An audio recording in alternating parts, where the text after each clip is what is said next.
Paper को थोड़ा सा लेंथी और हार्ड बनाते हैं। क्यों? क्योंकि आप देखोगे जहां से क्वेश्चन को हमने शुरू किया था वहीं से आपको दोबारा एक बार करना पड़ा आधी दूरी तक, ठीक है ना। तो ये सभी क्वेश्चनों की हम लोग लाइन से प्रैक्टिस करते चलेंगे। अब आप ये समझो 2021 तक के आपके सारे पेपर यहाँ पर निपट गए हैं, मैथ वाला पोर्शन आपका निपट गया है। कल 2022 और 2023, ठीक है, 2022 और 2023 के पोर्शन हम लोग कल लगाएंगे। मैथ में जितने भी क्वेश्चन पूछे वो सारे हम लोग चुन चुन के सारे क्वेश्चन लगा लेंगे, ठीक है। ताकि चलिए आज का सेशन शुरू करते हैं। भाई मैंने बताया था कि ग्रुप डी का एग्जाम के लिए आपके पास ज्यादा समय नहीं बचा है। 17 नवंबर से आपका ग्रुप डी का एग्जाम स्टार्ट हो जाएगा, ठीक है ना।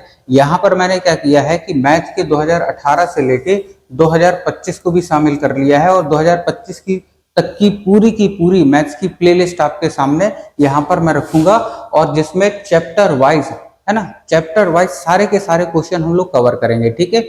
यहाँ पर देखो हमें करना क्या है कि हर वो क्वेश्चन हमें लगाना है अच्छे से जो कि रेलवे पहले पूछ चुका है ना। इससे होगा क्या, अच्छा खाली ग्रुप डी के ही नहीं लगाएंगे, रेलवे से संबंधित जितने भी एग्जाम हुए हैं उन सभी से संबंधित क्वेश्चन हम लोग यहाँ पर डिस्कस करेंगे, ठीक है। सबके सब बेहतरीन तरीके से यहाँ पर सॉल्व करेंगे। इससे फायदा, बहुत बढ़िया फायदा होगा। इसके साथ साथ मैंने एक चीज और आपको बताई थी कि देखो जब भी आप कोई पेपर देते हो, जैसे ये ग्रुप डी का पेपर है 17 नवंबर से जो स्टार्ट होगा, मैथ उसमें कितनी आनी है ना, 25 नंबर की मैथ आएगी, ठीक है।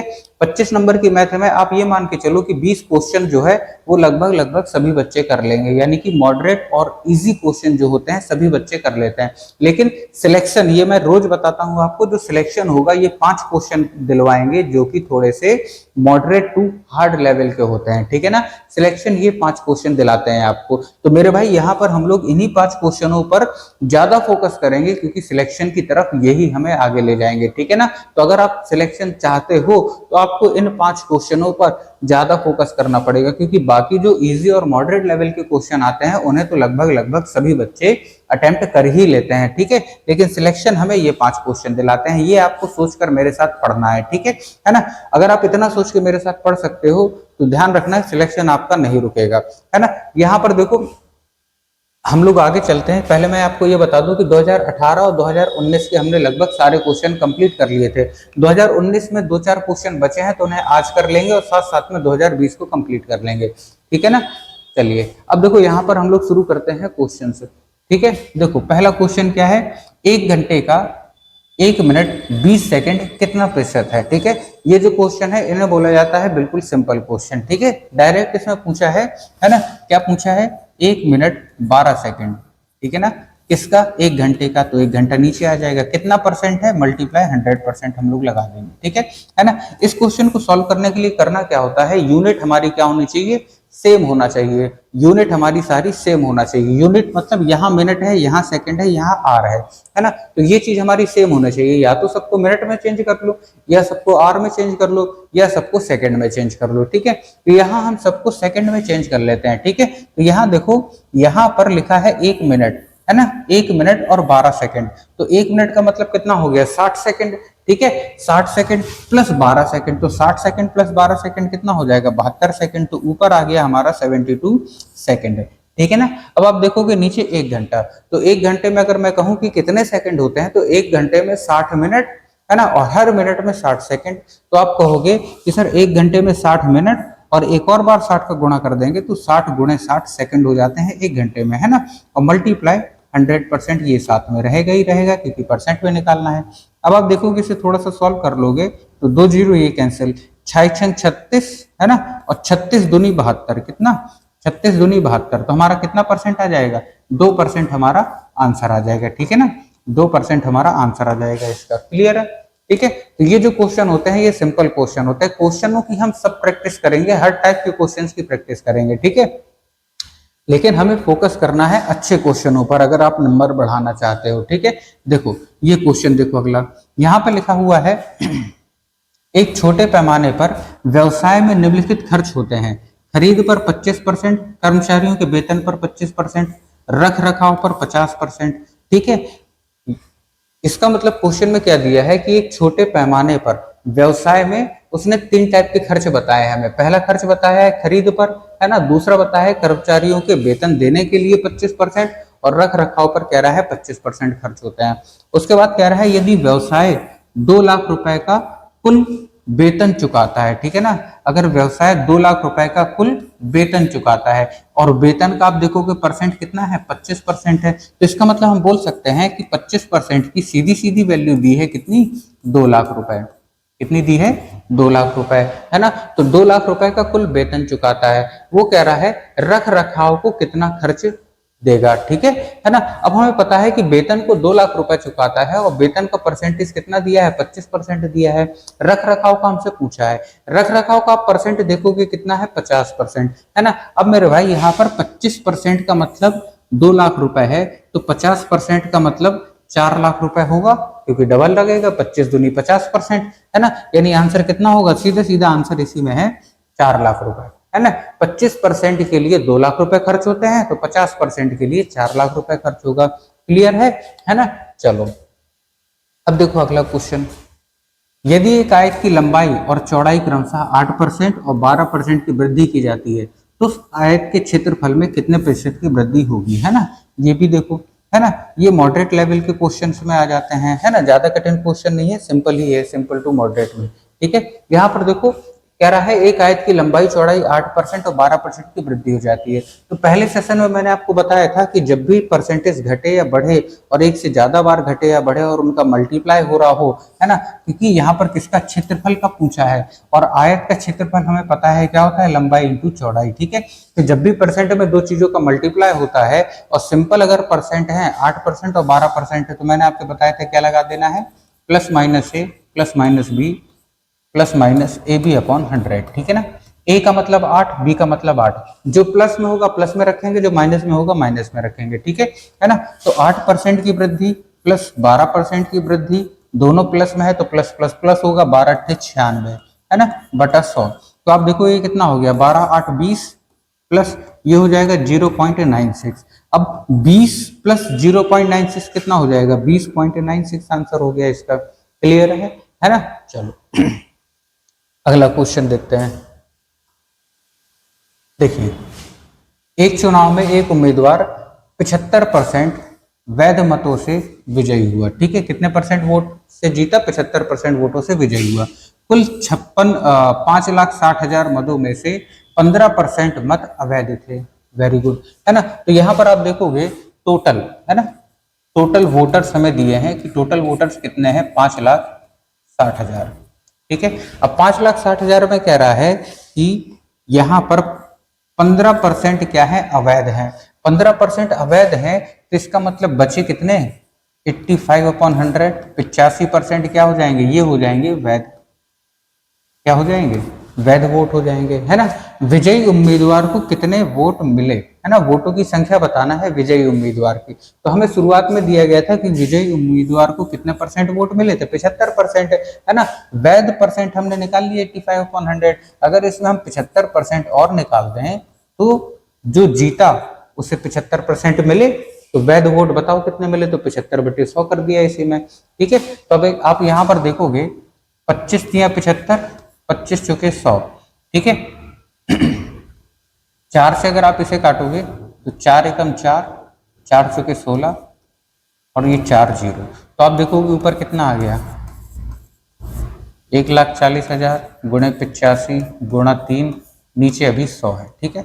तो 2 जीरो तो हमारे ये कैंसिल हो जाएंगे, है ना। यहाँ पर आप देखोगे 14 गुणे 85 गुणा 3, तो अगर आप देखोगे 5 या 15, 5 चौके 20, ये हमारा आ जाएगा, ठीक है। तो इसमें आप देखोगे लास्ट में यहाँ पर 4 14 है और 85 है और 3 है और ये 2 जीरो है, ठीक है। 1 जीरो हमारा और आ जाएगा, यानी लास्ट में 3 जीरो होंगे, तो ये वाले 2 ऑप्शन तो हमारे होंगे नहीं, ठीक है। इनका मल्टीप्लाई करने से अच्छा है यूनिट डिजिट हम निकाल लेते हैं। यूनिट डिजिट निकालने के लिए क्या करेंगे, यहाँ पर अगर आप देखोगे 4 5 20, है ना, 20 में जीरो आ गया और यहाँ पे 3, यानी 1 जीरो आ गया, है ना। ऐसी कंडीशन में हम लोग यूनिट डिजिट निकालने के लिए क्या करते हैं, 2 यहाँ से हटा दो तो 2 7 14, यहाँ से 5 हटा दो तो 5 एकम 5 और 5 7 35, है ना। यानी हमने टोटल 10 इसमें से हटा दिया जो कि जीरो बना रहा था। अब आप देखोगे 7 7 49 से हमारा 9 आ गया और 9 3 27 से 7 आ गया, यानी इकाई का अंक हमारा कितना आ गया, ये आ गया 7 आ गया, जो कि इसी में है केवल। तो 357,000 ये हमारा आंसर आएगा। मैंने आपको बताया था कि सॉल्व करने के लिए, वहां पर जल्दी सॉल्व करने के लिए हमें कुछ दिमाग लगाना पड़ता है। अगर आप वहां पर 14 गुणे 85 गुणे 3 करते, है ना, तो वहां पर आपको कम से कम 1 से 1.5 मिनट आपको चाहिए, यानी कि आप कम से कम मिनिमम अगर तेज करोगे तो 20 से 30 सेकंड तो फिर भी गवा दोगे, ठीक है। लेकिन यहाँ पर हमने क्या किया कि यूनिट डिजिट का यूज किया और अपना आंसर निकाल लिया, ठीक है। तो मेरे भाई यहाँ पर ध्यान रखना है आपको कि एग्जामिनर कभी भी नहीं चाहता कि आप इस तरह की मल्टीप्लीकेशन करें, है ना, कभी भी नहीं चाहेगा वो। तो कोई ना कोई तरीका हमें ऐसा दिमाग में रखना है, चाहे वो यूनिट डिजिट हो, चाहे वो नंबर सिस्टम का कोई भी मेथड हो, चाहे वो डिजिटल सम हो, कुछ भी हो, हमें करके निकाल लेना है अपना आंसर, ठीक है। हमेशा एग्जामिनर इस तरह का ऑप्शन देता ही है जब वो मल्टीप्लिकेशन पर आता है, ठीक है। आगे देखो ये वाला क्वेश्चन देखो, इसमें क्या लिखा है, एक शहर की आबादी में लगातार 2 वर्षों में 10% और 20% की वृद्धि हुई, किंतु तीसरे वर्ष इसमें 25% की कमी हुई।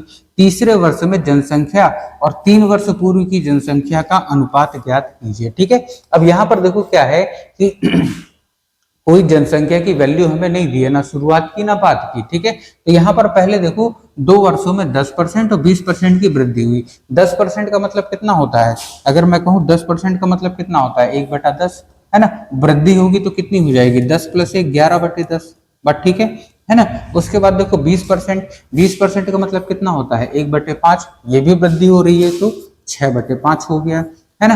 अब उसके बाद देखोगे तीसरे वर्ष 25% कमी हो जाती है, और 25% का मतलब आपको पता है 1/4 कमी हो जाती है, तो 4 - 1 कितना हो जाएगा, 3, यानी 3/4, ठीक है। अब यहाँ पर देखोगे थोड़ा सा अगर सिंप्लीफाई करोगे तो 2 से इसे काटोगे, 2 दूनी 4, 2 तिया 6, ठीक है। और तो कुछ कटेगा नहीं, इनका मल्टीप्लाई कर दो, 3 तिया 9 और 9 × 11 99, है ना। 5 दूनी 10 और गुणा 10 100, है ना। आपको पता है ये जो नीचे वैल्यू आती है ये आती है पुरानी वाली, ठीक है ना, और जो ऊपर आती है वो आती है नई वाली वैल्यू, ठीक है। तो उसने देखो पूछा क्या है 3 वर्ष की पूर्व की जनसंख्या, देखो यहाँ पे लिखा है तीसरे वर्ष में जनसंख्या और 3 वर्ष पहले, तो तीसरे वर्ष में जनसंख्या और 3 वर्ष पूर्व, ठीक है। तो तीसरे वर्ष में जनसंख्या कितनी हो जाएगी, 100, और 3 साल पहले, ठीक है, सॉरी, यहाँ पर आप देखोगे हमें क्या करना है, यहाँ पर देखोगे तो तीसरे वर्ष में जनसंख्या और 3 वर्ष पूर्व, 3 वर्ष पूर्व यानी कि पुरानी वाली हमें बाद में रखना है, तो पुरानी वाली हमारी बाद में आ जाएगी और तीसरे वर्ष की जनसंख्या 99 आगे आ जाएगी। तो आंसर कितना हो जाएगा, 99/100, ठीक है। तो बी वाला ऑप्शन हो जाएगा, ठीक है। अब आप देखोगे एग्जामिनर कितना स्मार्ट होता है कि 100/99 भी दिया हो, जो कि कई बार बच्चे गलत कर देते हैं, ठीक है। अभी मैं भी वही लिखने जा रहा था, लेकिन अचानक से नजर पड़ी कि दोनों ऑप्शन में है, इसीलिए एक बार और देख लिया कि किसको आगे लिखना है किसको पीछे लिखना है, क्लियर है ना।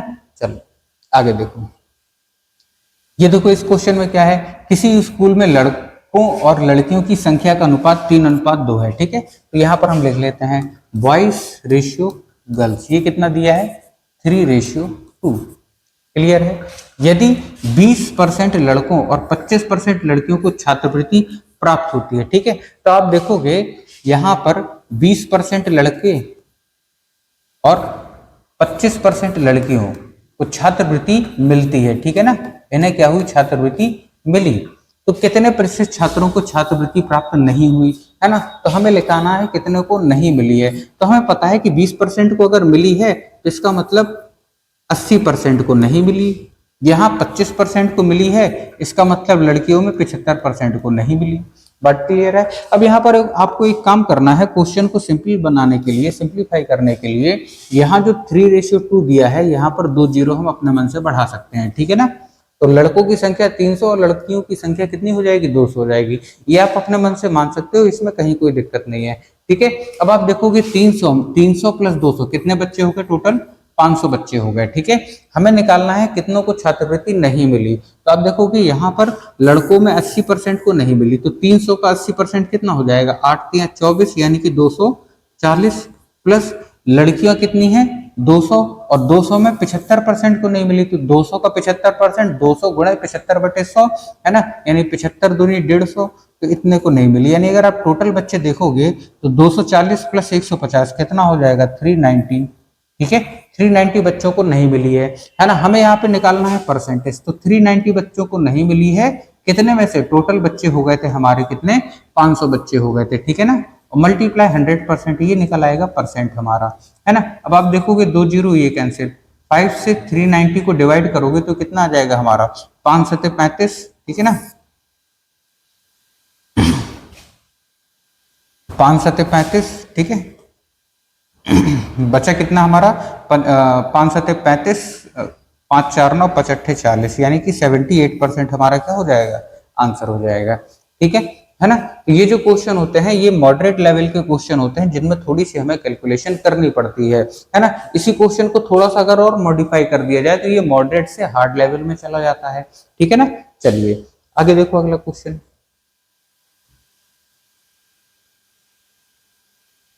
चाय के मूल्य में 10% की कमी होने से एक व्यापारी 22,500 रुपए में 25 किलोग्राम चाय अधिक खरीद सकता है। चाय की प्रति किलोग्राम कम हुई मूल्य कितनी है, ठीक है। ये क्वेश्चन है, बढ़िया क्वेश्चन है, ये भी इंपॉर्टेंट क्वेश्चन है, ये मॉडरेट टू हार्ड में आ जाते हैं, ठीक है। अब देखो यहाँ कैसे करना है, जब भी इस तरह का क्वेश्चन आ जाए, ठीक है, जब भी इस तरीके का क्वेश्चन आ जाए तो हमें एक चीज ध्यान रखना है। आप देखोगे कि क्वेश्चन में गौर करोगे आप, यहाँ पर देखो क्या लिखा है क्वेश्चन में, आप देखोगे तो क्वेश्चन में कहा है चाय के मूल्य में 10% की कमी होने से एक व्यापारी 22,500 रुपए में से 25 किलोग्राम चीनी अधिक खरीद सकता है। तो आपको ध्यान रखना है जब भी आप कोई चीज लेने जाते हो तो रुपए पर केजी में ही तो लेते हो, है ना।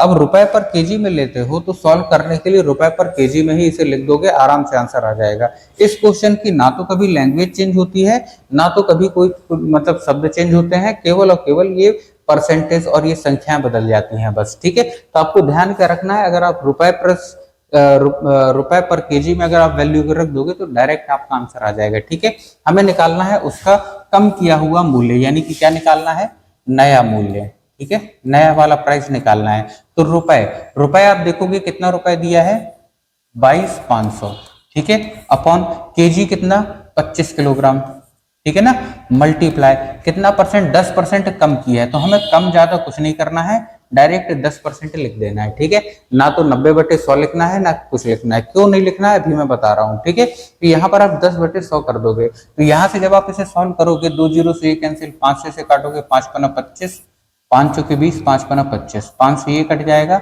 9 बार में, ठीक है ना। 9 गुणा 10 कितना हो जाएगा, 90, है ना। तो ये जो प्राइस आएगा हमारा नया प्राइस आएगा। अगर उसने पूछा होता कि पुराना प्राइस कितना है, क्या पुराना प्राइस कितना है, तब क्या करते हैं हम लोग, पुराना, ठीक है ना, पुराना। तब ये जो नया प्राइस है हमें पुराना यानी कि पीछे जाना है, अब हम इस 10 का यूज करते, 10% कम पीछे जाना है तो 100 हमारा ऊपर आ जाता, और 10% कम का मतलब कितना, 90 नीचे आ जाता है ना। 90 से 90 कैंसिल, कितना बचता, 10, 100, तब फिर हमारा आंसर कितना हो जाता, 100 हो जाता। अगर वो पूछता क्या हमसे कि पुराना वाला प्राइस कितना है, क्लियर है। तो दो चीजें इसमें से पूछी जाती है, नया पूछे तो डायरेक्ट हमें रुपए पर केजी और जितना परसेंट दिया है, कम दिया हो या ज्यादा दिया हो, सीधा सीधा रख देना है, आपका आंसर आ जाएगा नया प्राइस, ठीक है। पुराना प्राइस पूछे तो 100 ऊपर रख देना है, कम दिया था 10% तो नीचे 90 आ गया, 20% कम होता तो नीचे 80 आ जाता, 10% ज्यादा होता तो नीचे 110 आ जाता, ठीक है। जैसा कहेगा वैसा कर देंगे, तो नया प्राइस भी आप निकाल लोगे और पुराना प्राइस भी निकाल लोगे, ठीक है ना। ये जो क्वेश्चन होते हैं ये होते हैं उन 6 क्वेश्चनों में जो कि आते हैं पेपरों में, बच्चे गलत कर देते हैं कई बार, ठीक है। चलो अब देखो ये वाला क्वेश्चन, 2001 में चीनी का उत्पादन 1584 मिलियन किलो था, जो 1991 में 20% अधिक था। 1991 में चीनी का उत्पादन मिलियन किलो में ज्ञात कीजिए, ठीक है। अब देखो हमें पता है 2001 में कितना है, 2001 में कह रहा है 1584 रुपए था, 1584 मिलियन केजी था, और 1921 में पूछा है हमसे, और 1921 से ये कितना ज्यादा है, 20% अधिक ज्यादा है। तो हमें आगे जाना है कि पीछे जाना है, हमें सीधा समझ में आ रहा है कि हमें कहाँ जाना है, पीछे को जाना है, ठीक है। पीछे को जाना है तो हम क्या करेंगे, 100 ऊपर आ जाएगा, ठीक है, और 20% अधिक है यानी 120 नीचे आएगा। अब आप देखोगे 1 0 ये कैंसिल, 12 से ये कैंसिल हो जाएगा, 12 एकम 12, है ना, बचा कितना 3, 12 3 36 और 12 दूनी 24, है ना, यानी 1320 ये हमारा हो जाएगा आंसर, ठीक है। क्लियर है। तो आपको आगे जाना होता है तब हम क्या करते हैं, 100 नीचे रखते हैं, जब पीछे जाना होता है तो 100 ऊपर आ जाता है, बस इतना ध्यान रखना है, और इस तरह के सारे क्वेश्चन आपके इसी में हो जाएंगे। क्लियर है। चलो आगे देखो, ये देखो क्वेश्चन, इसमें क्या लिखा है कि 60 छात्रों की एक कक्षा, 60 छात्रों की एक कक्षा में 60% छात्र लड़के हैं। यदि 25% लड़कियां साइकिल द्वारा स्कूल जाती हैं तो ऐसी लड़कियों की संख्या जो कि साइकिल से स्कूल नहीं जाती हैं। अब आप देखोगे 60 छात्र हैं, टोटल स्टूडेंट कितने हैं? टोटल स्टूडेंटों की संख्या है छात्र, है ना। वो कह रहा है कि बॉयज कितने हैं? बॉयज हैं 60%, यानी अगर आप इसका 60% निकालोगे तो कितने बच्चे आ जाएंगे? 36 बच्चे आ जाएंगे, है ना। इसका मतलब गर्ल्स कितनी हो जाएंगी? 60 माइनस 36, 24 हो जाएंगी लड़कियां, है ना। अब वो कह रहा है कि इन 24 लड़कियों में से लड़कियों की संख्या कितनी है? अच्छा ये देखो 25% लड़कियां साइकिल द्वारा स्कूल जाती हैं, 25% साइकिल द्वारा स्कूल जाती हैं। इसका मतलब हम कह सकते हैं कि 75% लड़कियां ऐसी हैं जो कि साइकिल से स्कूल नहीं जाती हैं। 25% लड़कियां साइकिल से स्कूल जाती हैं, इसका मतलब 75% लड़कियां साइकिल से स्कूल नहीं जाती हैं। तो लड़कियों की टोटल संख्या कितनी? 24, है ना। उसका 75% निकाल लेंगे, हमें वो संख्या पता चल जाएगी जो कि साइकिल से स्कूल नहीं जाती हैं। तो डिवाइड कर दो थोड़ा सा, 25 तिया 75, 25 चुके 100, 4 से 24 को काटोगे तो 4 छिंग 24, है ना, और 6 तिया 18। तो 18 लड़कियां ऐसी हैं जो कि साइकिल से स्कूल नहीं जाते हैं, ठीक है ना। चलो समझ में आ गया होगा, बढ़िया, है ना। धीरे धीरे करके सारे के सारे हम लोग 2025 तक के जितने भी ग्रुप डी के पेपर हैं या रेलवे से संबंधित जितने भी एग्जाम हुए हैं, चाहे वो एएलपी का हो, चाहे वो एनटीपीसी का हो, चाहे वो टेक्नीशियन का हो या किसी भी का हो, सारे के सारे मैथ्स के क्वेश्चन हम लोग यहाँ कवर कर लेंगे, ठीक है ना। और धीरे धीरे कवर करेंगे, बढ़िया तरीके से कवर करेंगे, क्योंकि हमारे पास अभी कम से कम 70 से 75 दिन है। इतना समय बहुत होता है रिवीजन के लिए, और बेहतरीन तरीके से अगर आप रिवीजन करोगे तो आप मान के चलो 2018 से 2025 तक के अगर आपने सभी मैथ के क्वेश्चन लगा लिए जो कि अभी तक रेलवे ने पूछा है, आपका सिलेक्शन होने से कोई नहीं रोक सकता। बस एक चीज का ध्यान रखना, हमें फोकस उस पर करना है, किन क्वेश्चनों पर करना है? जो 6 क्वेश्चन है ना 25 नंबर के पेपरों, 25 नंबर के क्वेश्चन में जो मैथ का पेपर आएगा, उस 6 क्वेश्चन, 5-6 क्वेश्चन जो अच्छे आते हैं उनमें आपका हाथ अच्छे से मजबूत होना चाहिए, ठीक है, क्योंकि सिलेक्शन दिलाने वाले क्वेश्चन यही होते हैं। एक चीज आपको हमेशा ध्यान रखना है, इसी बात को लेकर पढ़ना है। बाकी दुनियादारी से आपको मतलब नहीं होना चाहिए, कौन क्या बोल रहा है, कैसे बोल रहा है ना। पेपर सरल आएगा, पेपर कठिन आएगा, इस चीज से आपका कोई लेना देना नहीं होना चाहिए। आपको केवल और केवल फोकस करना है अपनी तैयारी पर, ठीक है ना। चलो, एक व्यक्ति ऋण अदायगी के लिए प्रति महीने 8,960 रुपए देता है। कितना देता है? 8,960 रुपए देता है, ठीक है। अब ऋण अदायगी के लिए 8,960 रुपए देता है, जो उसके मासिक वेतन का 28% है। इसका मतलब हम बोल सकते हैं कि 28% की वैल्यू उसने दे रखी है 8,960 रुपए, ठीक है। उसके मासिक वेतन की गणना कीजिए। मासिक वेतन की गणना हमें करना है, मासिक वेतन मतलब 100% वैल्यू, ठीक है। तो आप इसे देखो कि 1% वैल्यू निकाल लो पहले, 4 से काटोगे तो 4 सत्ते 28, 4 से काट दो, 4 दूनी 8, 4 दूनी 8, 4 के 16 और 0, 7 से ये कैंसिल हो जाएगा, है ना। तो 1% आ जाएगा, 7 से इसे काटोगे तो 7 या 21, 7 दूनी 14, 0, ठीक है। अब 1% की वैल्यू 320 है, तो 100% की वैल्यू कितनी हो जाएगी? 2 0 और लग जाएंगे, है ना। तो 32000 ये हमारा क्या हो जाएगा? आंसर हो जाएगा, ठीक है ना। तो यहाँ पर हम लोग सारे क्वेश्चन बढ़िया तरीके से धीरे धीरे करके कवर कर लेंगे, है ना। अब देखो ये अगला क्वेश्चन, एक कंपनी का मुनाफा अप्रैल से मई तक 10% बढ़ा, तत्पश्चात मई से जून तक 20% गिर गया, है ना। अच्छा, अप्रैल से मई तक 10% बढ़ा, है ना। चलो यहाँ पर लिख लेते हैं, पहले 10% बढ़ा, फिर उसके बाद क्या हुआ? 20% गिर गया, है ना। अगले महीने 20% गिर गया, है ना। जून से जुलाई तक 50% बढ़ गया, फिर अगले महीने क्या हुआ? 50% बढ़ गया, ठीक है। मतलब अप्रैल से चालू हुआ था, अप्रैल मई से चालू हुआ था, जून जुलाई तक पहुंच गया, है ना। तो अप्रैल से जुलाई तक मुनाफे में प्रतिशत बढ़ोतरी कितनी हुई? मतलब यहां से लेके अप्रैल से जुलाई तक, शुरू से लेके अंत तक कितने परसेंट बढ़ा, ठीक है। सिंपल सा क्वेश्चन है। यहाँ देखो 10%, 10% का मतलब हमें पता है 1/10, तो कितना हो जाएगा? ये 11/10 हो जाएगा। मल्टीप्लाई 20% का मतलब पता है 1/5 है, ये माइनस है तो 5 - 1 4, 4/5। 50% का मतलब हमें पता है 1/2, प्लस में है तो 2 + 1 3, 3/2 हो जाएगा, ठीक है ना। थोड़ा सा सिंप्लीफाई हो रहा है तो सिंप्लीफाई कर लो इसे, 2 से काटोगे 4 को 2 बार में, 2 से 10 को काटोगे 5 बार में, ऊपर कितना आ जाएगा? 11 × 3 = 33, नीचे आ जाएगा 5 × 5 = 25। अब हमें पता है ये नीचे वाली वैल्यू होती है पुरानी वाली वैल्यू, यानी कि पहले कितनी थी? 25, अब ये हो गई बाद वाली वैल्यू, यानी कि अभी की अभी कितनी है 33, ठीक है। उसने पूछा है मुनाफे में कितने परसेंट की बढ़ोतरी हुई, तो पहले 25 था अब 33 हो गया, तो पूछे कितने परसेंट बढ़ा, तो आप कहोगे 8 बढ़ा, कितने में से बढ़ा, 25 में से बढ़ा, परसेंट में निकालना है मल्टीप्लाई 100%, ठीक है। 8 कैसे आए, पुराना 25 था नया 33 है, ठीक है। तो आप माइनस करोगे कितना बढ़ गया, 33 माइनस 25 8 बढ़ गया, ठीक है। कितने में से बटा, हमेशा पुराना वाला, नीचे वाला हमेशा नीचे आएगा, ठीक है। और मल्टीप्लाई 100%, 25 से 100 को काटोगे, 25 चौके 100, 8 चौके 32, यानी टोटल कितने परसेंट मुनाफा हुआ, 32% का कुल मुनाफा हुआ। क्लियर है, चलो अगला क्वेश्चन देख लेते हैं। अगला क्वेश्चन देखोगे,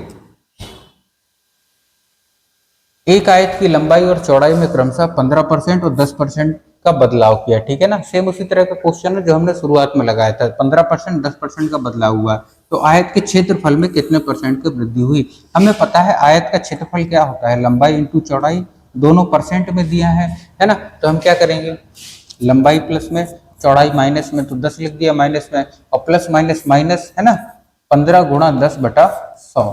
तो आप देखोगे ये कितना हो जाएगा, 5 हो जाएगा, माइनस यहाँ से 1 0 ये काटोगे तो 1.5 हो जाएगा, और 5 माइनस 1.5 तो कितना हो जाएगा हमारा 3.5, है ना। आंसर प्लस में आ रहा है, इसका मतलब 3.5 की वृद्धि हो जाएगी उसके क्षेत्रफल में, ठीक है ना।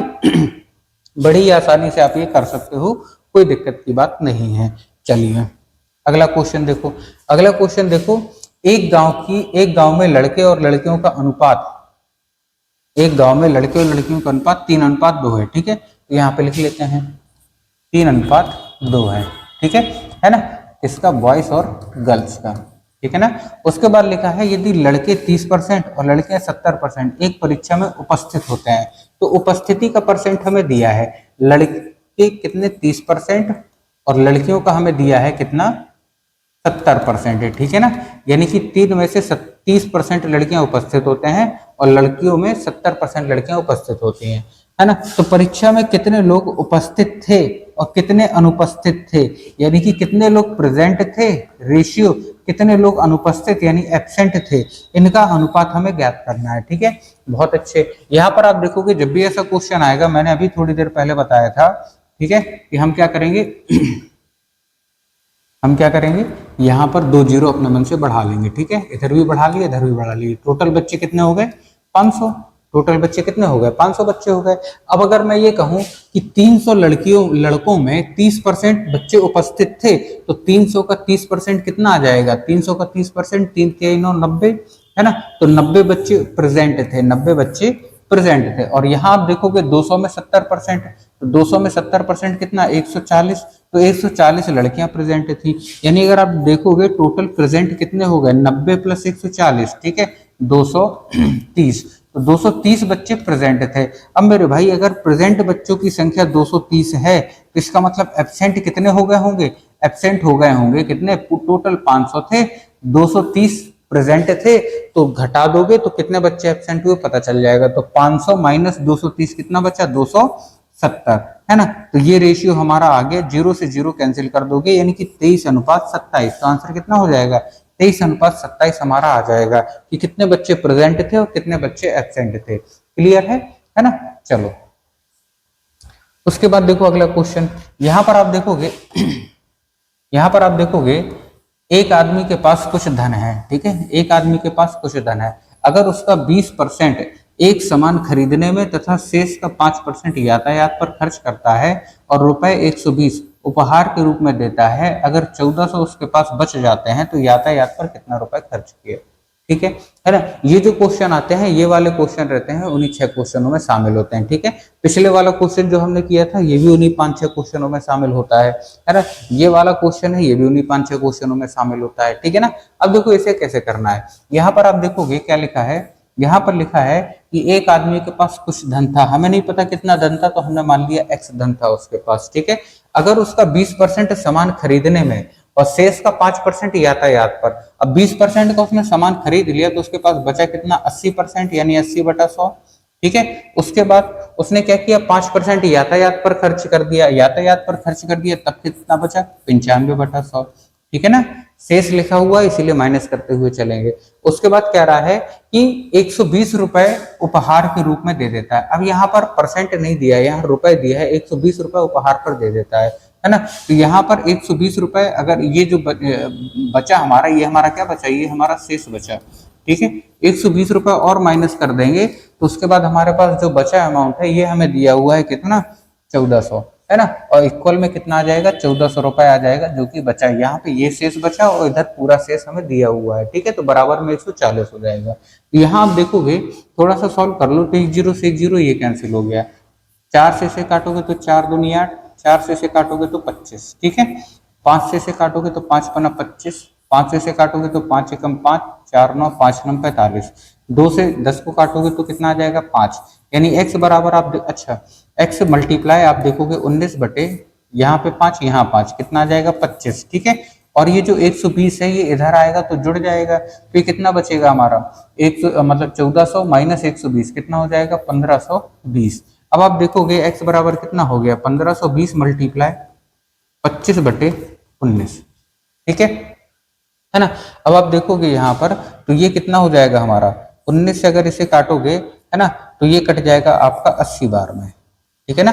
19 अट्ठे 152 और ये कितना हो जाएगा, x बराबर 25 अट्ठे 200, 25 अट्ठे 200। तो यहाँ आप देखोगे x की वैल्यू कितनी आ गई, x की वैल्यू आ गई 2000 रुपए। यानी इसकी जो टोटल इनकम थी, है ना, जो इनकम हमने मानी थी कितनी, x रुपए, ठीक है, वो कितनी आ गई, 2000 रुपए। लेकिन यहाँ पे उसने इनकम तो पूछा नहीं है, उसने पूछा है यातायात पर कितना खर्च हुआ। तो अब देखो यहाँ पर उसकी इनकम 2000 रुपए थी, उसने शुरुआत में 20% सामान पे खरीदा था, है ना। यहाँ से मैं दोबारा से क्वेश्चन को शुरू से करना पड़ेगा, ठीक है। तो 20% सामान पर खरीदा था तो उसके पास बचा कितना था, 80% अमाउंट बचा था। इस 80% में उसने 5%, 80% में उसने 5% यातायात पर खर्च किया था, ठीक है। ये 80% बचा और यातायात का ही हमें निकालना है, तो केवल 5% हम इसका निकाल देंगे, ठीक है। 2 0 ये कैंसिल, 2 0 हमारे ये कैंसिल। तो आप देखोगे, है ना, 8 5 40 और 40 दूनी 80, कितना आ गया, 80 रुपए, ठीक है। तो कितने रुपए उसने यातायात पर खर्च किए, 80 रुपए खर्च किए। इसीलिए मैंने कहा था ये उन्हीं 6 क्वेश्चनों में आता है ना, जो कि पेपर को थोड़ा सा लेंथी और हार्ड बनाते हैं। क्यों, क्योंकि आप देखोगे जहां से क्वेश्चन को हमने शुरू किया था वहीं से आपको दोबारा एक बार करना पड़ा आधी दूरी तक, ठीक है ना। तो ये सभी क्वेश्चनों की हम लोग लाइन से प्रैक्टिस करते चलेंगे। अब आप ये समझो 2021 तक के आपके सारे पेपर यहाँ पर निपट गए हैं, मैथ वाला पोर्शन आपका निपट गया है। कल 2022 और 2023, ठीक है, 2022 और 2023 के पोर्शन हम लोग कल लगाएंगे। मैथ में जितने भी क्वेश्चन पूछे वो सारे हम लोग चुन चुन के सारे क्वेश्चन लगा लेंगे, ठीक है, ताकि एग्जाम में आपका सिलेक्शन रुकना नहीं चाहिए इस बार, है ना। चलिए बढ़िया से पढ़ाई करिए, फिर मिलते हैं कल के वीडियो में, तब तक के लिए धन्यवाद।